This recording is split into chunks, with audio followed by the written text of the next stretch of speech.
로마 6장. 그러면 하나님의 은혜를 더 받으려고 계속 죄를 지어야 하겠습니까? 결코 그럴 수 없습니다. 이미 죄에 대하여 죽은 우리가 어떻게 죄 가운데 그대로 살 수 있겠습니까? 여러분은 그리스도 예수님과 연합하는 세례를 받은 우리가 그분과 함께 죽었다는 사실을 모르십니까? 우리는 그분의 죽으심과 연합하는 세례를 받음으로써 그분과 함께 묻힌 것입니다. 이것은 그리스도께서 죽은 사람 가운데서 아버지의 영광으로 살아나신 것처럼 우리도 새로운 생명 가운데서 살도록 하기 위한 것입니다. 그리스도의 죽으심으로 우리도 함께 죽었다면 그분의 부활하심과 함께 우리도 틀림없이 부활하게 될 것입니다. 우리의 옛 자아가 그리스도와 함께 십자가에 못 박힌 것은 죄에 매인 육체를 죽여서 다시는 죄의 종이 되지 않게 하려는 것인 줄 압니다. 죄에 대하여 이미 죽은 사람은 죄에서 해방된 것입니다. 만일 우리가 그리스도와 함께 죽였으면 또한 그분과 함께 살아날 것도 믿습니다. 우리는 그리스도께서 죽은 사람들 가운데서 살아나셨으므로 다시는 죽으실 수 없고 죽음이 더 이상 그분을 지배하지 못할 것으로 알고 있습니다. 그리스도께서는 죄에 대하여 단 한 번 죽으시고 하나님을 위해 영원히 살아계십니다. 이와 같이 여러분도 죄에 대해서는 죽은 사람이지만 하나님을 위해서는 그리스도 예수님 안에서 살아있다고 여기십시오. 그러므로 죄가 여러분의 죽을 몸을 지배하지 못하게 하여 악한 욕망에 따르지 않도록 하십시오. 여러분은 몸의 어느 한 부분이라도 의의 도구가 되게 해서는 안 됩니다. 오히려 죽은 사람 가운데서 다시 살아난 사람처럼 여러분 자신을 하나님께 바치고 여러분의 몸을 정의의 도구로 하나님께 드리십시오. 여러분은 율법 아래 있지 않고 은혜 아래 있기 때문에 죄가 여러분을 지배하지 못할 것입니다. 그러면 우리가 율법 아래 있지 않고 은혜 아래 있다고 해서 죄를 지어도 된다는 말입니까? 결코 그럴 수 없습니다. 여러분이 누구에게 자신을 바쳐 복종하면 그의 종이 된다는 것을 모르십니까? 죄의 종이 되면 죽음에 이르고 하나님께 순종하는 종이 되면 의롭게 될 것입니다. 그러나 하나님께 감사드릴 것은 전에 죄의 종이었던 여러분이 하나님의 말씀을 온전히 순종함으로 죄에서 해방되어 의의 종이 된 것입니다. 여러분은 본래 자아가 연약하기 때문에 내가 이것을 쉬운 말로 설명합니다. 여러분이 전에 부정과 불법을 위해 여러분의 몸을 죄의 종으로 드린 것처럼 이제는 여러분의 몸을 의의 종으로 드려 거룩하게 살도록 하십시오. 여러분이 죄의 종이었을 때에는 의와는 아무 상관이 없었습니다. 그 결과 얻은 유익이 무엇입니까? 지금 여러분이 부끄러워하는 것밖에 더 있습니까? 그런 생활의 결과는 영원한 죽음입니다. 그러나 이제 여러분은 죄에서 해방되어 하나님의 종이 되었고 거룩한 생활을 하게 되었으니 그 결과는 영원한 생명입니다. 죄의 대가는 죽음이지만 하나님께서 거저 주시는 선물은 우리 주 예수 그리스도 안에 있는 영원한 생명입니다. 형제 여러분, 율법을 아는 사람들에게 내가 말합니다. 여러분은 사람이 살아있을 동안에만 율법의 지배를 받는다는 것을 모르십니까? 결혼한 여자는 남편이 살아있을 동안에는 법적으로 그에게 매여 있지만 남편이 죽으면 그 법에서 자유롭게 됩니다. 남편이 살아있는데 다른 남자와 결혼하면 그 여자는 간음죄를 짓게 되지만 남편이 죽은 후에는 다른 남자에게 시집을 가도 죄가 되지 않습니다. 형제 여러분, 그러므로 십자가에 못 박히신 그리스도를 통해 여러분도 율법에 대하여 죽었습니다. 이것은 우리가 다른 분, 곧 부활하신 그리스도의 사람이 되어 하나님을 위해 열매를 맺기 위한 것입니다. 우리가 육신의 지배를 받을 때에는 율법에 의해 일어난 죄의 욕망이 우리 안에서 작용하여 죽음에 이르는 열매를 맺었습니다. 그러나 이제는 우리가 얽매였던 율법에 대하여 죽고 거기서 해방되었습니다. 그러므로 우리는 율법에 의한 낡은 법이 아니라 성령님의 새로운 방법으로 하나님을 섬기게 되었습니다. 그러면 율법이 죄입니까? 결코 그렇지 않습니다. 율법이 없었다면 내가 죄를 알지 못했을 것입니다. 만일 율법이 탐내지 말아라 하고 말하지 않았다면 탐욕이 무엇인지도 몰랐을 것입니다. 그러나 죄가 계명으로 기회를 틈타서 내 속에 온갖 탐심을 일으켜 놓았습니다. 그것은 율법이 없으면 죄는 죽은 것이기 때문입니다. 내가 한때는 율법 없이 살았습니다. 그러나 계명을 알게 되자 죄는 살아나고 나는 죽었습니다. 생명을 주기 위한 그 계명이 오히려 나에게 죽음을 가져다 준 것입니다. 이것은 죄가 계명으로 기회를 틈타 나를 속이고 그 계명으로 나를 죽였기 때문입니다. 그러므로 율법과 계명은 다 거룩하고 의롭고 선합니다. 그렇다면 선한 것이 나에게 죽음을 가져왔다는 말입니까? 결코 그렇지 않습니다. 사실 나를 죽인 것은 죄입니다. 죄가 죄로서의 본성을 드러내기 위해 선한 그것을 이용하여 나를 죽였으니 죄는 계명으로 철저하게 악한 성격을 띠게 되었습니다. 우리는 율법이 영적인 것이라고 알고 있는데 나는 육신에 속한 사람이 되어 죄의 종으로 팔렸습니다. 나는 내가 하는 일을 이해하지 못합니다. 이것은 내가 원하는 것은 하지 않고 도리어 원치 않는 것을 하기 때문입니다. 만일 내가 원치 않는 일을 하게 되면 그것은 율법이 선하다는 것을 내가 인정하는 것이 됩니다. 그러나 이것을 행하는 것은 내가 아니라 내 속에 있는 죄입니다. 선한 일을 하고 싶어 하면서도 그것을 실천하지 못하는 것을 보면 나의 옛 성품 속에는 선한 것이 없음을 알 수 있습니다. 나는 내가 바라는 선한 일은 하지 않고 원치 않는 악한 일을 하고 있습니다. 만일 내가 원치 않는 것을 한다면 그렇게 하는 것은 내가 아니라 내 속에 있는 죄입니다. 여기서 나는 하나의 원리를 발견했는데 그것은 선한 일을 하려는 나에게 악이 함께 있다는 사실입니다. 나의 내적 존재는 하나님의 법을 좋아하지만 내 육체에는 또 다른 법이 있습니다. 그것이 내 마음과 싸워서 나를 아직도 내 안에 있는 죄의 종으로 만들고 있다는 것을 알았습니다. 아, 나는 얼마나 비참한 사람인가요? 누가 이 죽음의 몸에서 나를 구해내겠습니까? 우리 주 예수 그리스도를 통해 나를 구원해 주신 하나님께 감사합니다. 아직도 내 마음은 하나님의 법을 따르고 육신은 죄의 법을 따르고 있습니다. 그러므로 이제 그리스도 예수님을 믿는 사람들에게는 유죄 판결이 없습니다. 이것은 그리스도 예수님을 통해서 생명을 주시는 성령님의 능력이 죄와 죽음의 굴레에서 여러분을 해방시켜 주셨기 때문입니다. 우리의 타락한 성품 때문에 율법이 연약하여 할 수 없는 그것을 하나님은 하셨습니다. 하나님께서는 죄의 문제를 해결하시기 위해 자기 아들을 죄 많은 인간의 모양으로 보내시고 우리의 죄값을 그에게 담당시킨 것입니다. 그것은 육신을 따라 살지 않고 성령님을 따라 사는 우리에게 율법의 요구를 이루기 위한 것입니다. 육신을 따라 사는 사람은 육신의 일을 생각하지만 성령님을 따라 사는 사람은 성령님의 일을 생각합니다. 육적인 생각은 죽음을 뜻하고 영적인 생각은 생명과 평안을 뜻합니다.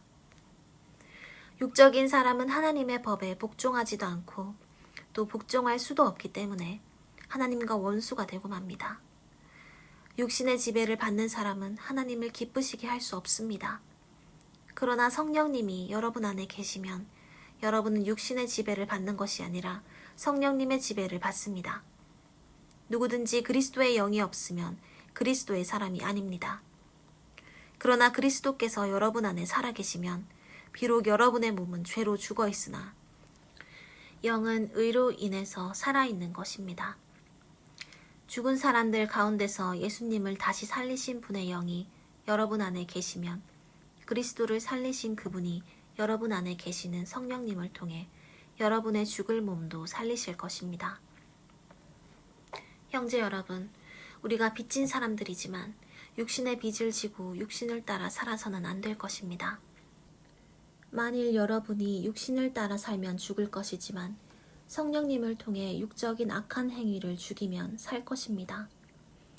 성령님의 인도를 받는 사람은 다 하나님의 아들들입니다.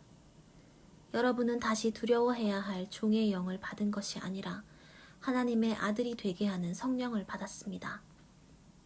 그래서 우리는 성령님을 통해 하나님을 나의 아버지라고 부릅니다.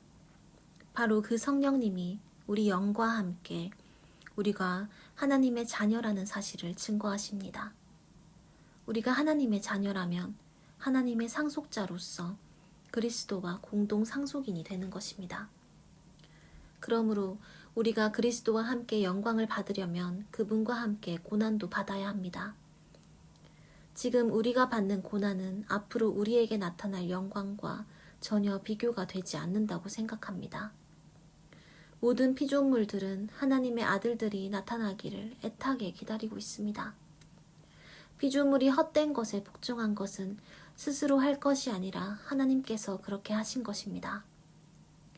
그래서 그것들도 썩어질 것의 종살이에서 벗어나 하나님의 아들들이 누리는 영광스러운 자유를 누리게 하려는 것입니다. 우리는 지금까지 모든 피조물들이 함께 신음하며 고통당하는 것을 알고 있습니다.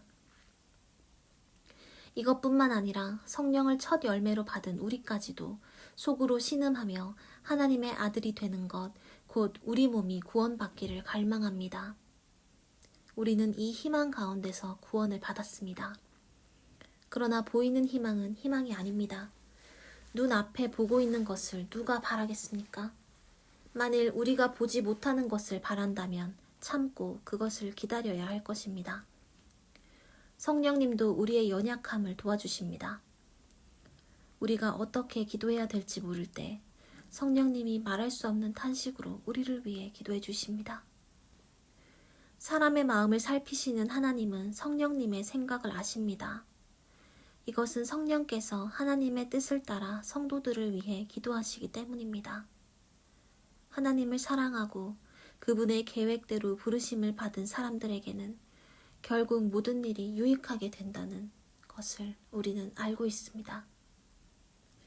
하나님께서는 미리 아신 사람들이 자기 아들의 모습을 닮게 하시려고 그들을 예정하시고 그리스도가 많은 성도들 가운데 맏아들이 되게 하셨습니다. 하나님은 예정하신 사람들을 부르시고 부르신 그들을 의롭다고 인정하시고 의롭다고 인정하신 그들을 또한 영화롭게 하셨습니다.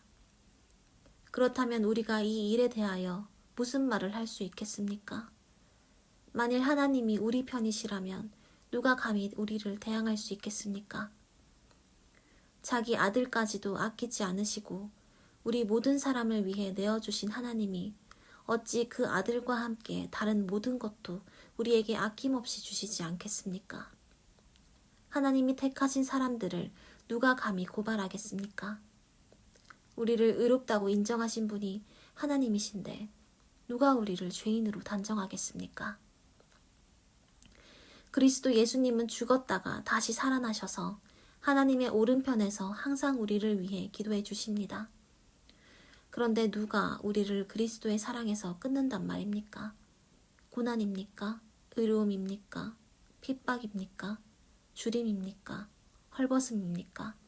위험입니까? 칼입니까? 이것은 성경이 우리가 주를 위해 하루 종일 죽음의 위협을 당하고 도살장의 양 같은 취급을 받습니다. 라고 한 말씀과 같습니다. 그러나 우리를 사랑하시는 그리스도를 통해 우리는 이 모든 것을 거뜬히 이깁니다. 그러므로 죽음이나 생명이나 천사들이나 지옥의 권세나 현재의 일이나 장래의 일이나 능력이나 높은 것이나 깊은 것이나 그 밖에 그 어떤 피조물도 우리 주 그리스도 예수님 안에 있는 하나님의 사랑에서 우리를 끊을 수 없다고 확신합니다. 그리스도 안에 있는 내가 진실을 말하고 거짓말을 하지 않는다는 것을 성령님 안에서 내 양심이 증거하고 있습니다. 나에게는 큰 슬픔과 그치지 않는 마음의 고통이 있습니다. 만일 내 동족이 구원만 얻는다면 내가 저주를 받아 그리스도에게서 떨어져 나가는 한이 있더라도 나는 그렇게 되기를 바라고 있습니다. 하나님은 내 동족 이스라엘 사람들을 선택하여 아들로 삼으시고 그들에게 자기 영광을 나타내셨으며 그들과 계약을 맺고 율법을 주셨습니다. 그들에게는 성전 예배와 받은 약속이 있고 훌륭한 조상들이 있습니다. 그리고 그들에게서 예수님이 육신을 입고 오셨는데 그분은 온 우주를 다스리시며 길이길이 찬양을 받으실 하나님이십니다. 아멘. 그러나 하나님의 약속은 이루어지지 않은 것이 아닙니다. 이스라엘 조상을 두었다고 해서 다 이스라엘 사람이 아니며 아브라함의 후손이라고 해서 다 그의 자녀가 아닙니다. 오히려 하나님은 이삭을 통해서 난 사람이라야 내 후손으로 인정될 것이다 라고 말씀하셨습니다. 이것은 육신의 자녀가 하나님의 자녀가 아니라 약속의 자녀라야 아브라함의 후손이 된다는 말입니다. 그 약속은 내년 이맘때에 내가 너에게 돌아올 것이니 사라에게 아들이 있을 것이다 라는 말씀이었습니다. 이뿐 아니라 우리 조상 이삭과 결혼하여 쌍둥이를 임신한 리브가의 경우도 마찬가지입니다. 아기가 아직 나기 전 선한 일이나 악한 일을 하기도 전에 하나님은 리브가에게 형이 동생을 섬길 것이다 라고 말씀하셨습니다. 이것은 선택의 표준이 행위에 있지 않고 그분의 뜻에 있음을 나타내시려는 것이며 또 그것은 성경에 내가 야곱은 사랑하였고 에서는 미워하였다 라고 하신 말씀과도 같습니다. 그러면 하나님께서 공평치 않으시다는 말입니까? 결코 그렇지 않습니다. 하나님은 모세에게 나는 은혜 베풀 자에게 은혜를 베풀고 불쌍히 여길 자를 불쌍히 여길 것이다 라고 말씀하셨습니다. 그러므로 하나님의 축복은 사람이 원하거나 노력한다고 해서 받는 것이 아니라 하나님께서 자비를 베푸셔야 받습니다. 하나님은 바로에게 내가 너를 세운 것은 내 능력을 너에게 보여 내 이름이 온 세상에 널리 퍼지도록 하기 위해서이다 라고 말씀하셨습니다. 그래서 하나님께서는 자기가 원하시는 대로 어떤 사람은 불쌍히 여기시고 어떤 사람은 완고하게 하십니다. 그렇다면 어째서 하나님이 우리에게 잘못이 있다고 나무라십니까? 하나님의 뜻을 거역할 사람이 아무도 없지 않습니까? 라고 질문할 사람이 있을지 모르겠습니다. 그러나 우리가 누군데 감히 하나님께 항의할 수 있겠습니까?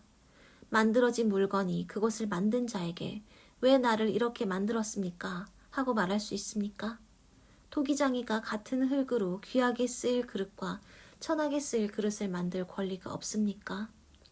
만일 하나님이 노여우심을 보이고 자기 능력을 알게 하고 싶었지만 그래도 멸망받기로 되어 있는 사람들을 벌하시지 않고 너그럽게 참아주셨다면 어떻게 하겠습니까? 또 하나님이 불쌍히 여기셔서 영광을 받도록 미리 준비하신 사람들에게 그분의 풍성한 영광을 알리시기 위해 그렇게 하셨다면 어떻게 하겠습니까?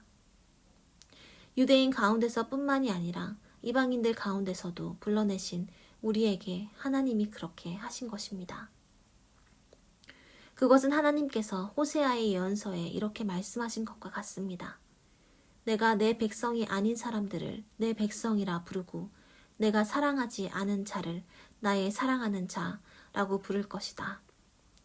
너희는 내 백성이 아니다 라고 할 바로 그곳에서 너희가 살아계신 하나님의 자녀라는 말을 듣게 될 것이다. 그리고 이사야도 이스라엘에 대하여 이렇게 외쳤습니다. 이스라엘 백성의 수가 바다의 모래알처럼 많을지라도 남은 사람만 구원받을 것이다. 주께서는 말씀하신 것을 이 땅에서 철저하게 속히 이루실 것이다. 또 이사야는 이렇게 예언하였습니다. 만일 전능하신 하나님이 우리에게 씨를 남겨두지 않으셨더라면 우리는 소돔과 고모라처럼 되었을 것이다. 그렇다면 우리가 무슨 말을 해야 되겠습니까?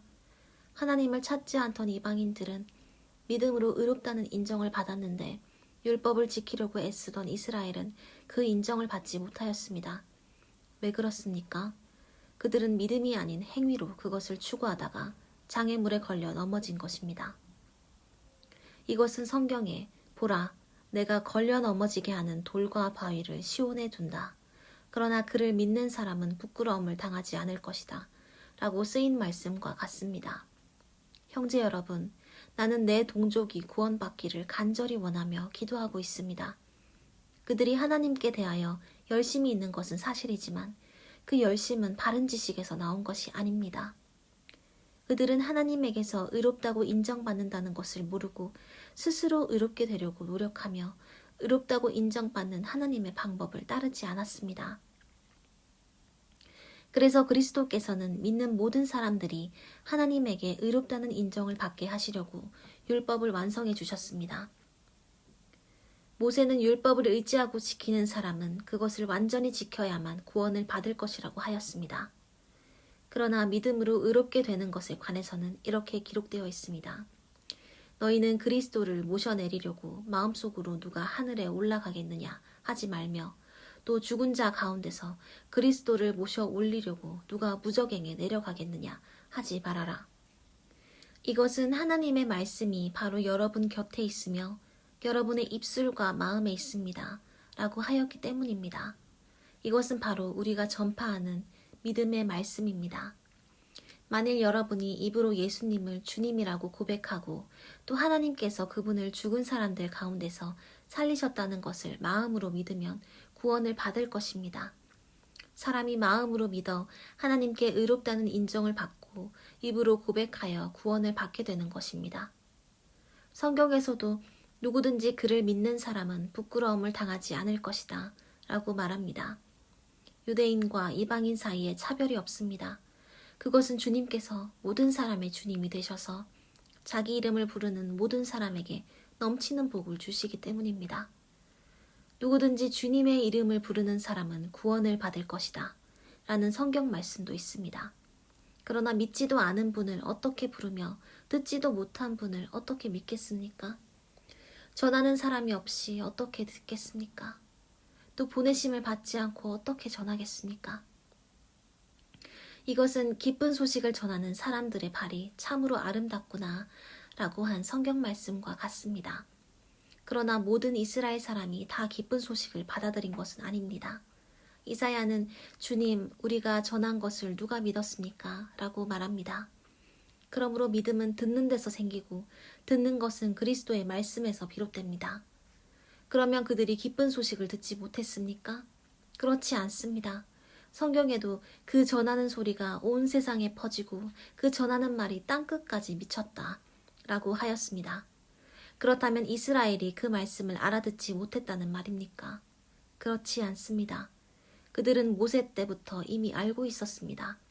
하나님께서는 먼저 모세를 통하여 나도 내 백성이 아닌 사람들에게 애정을 주어 너희를 질투하게 하고 어리석은 민족으로 너희를 분노하게 할 것이다 라고 하셨습니다.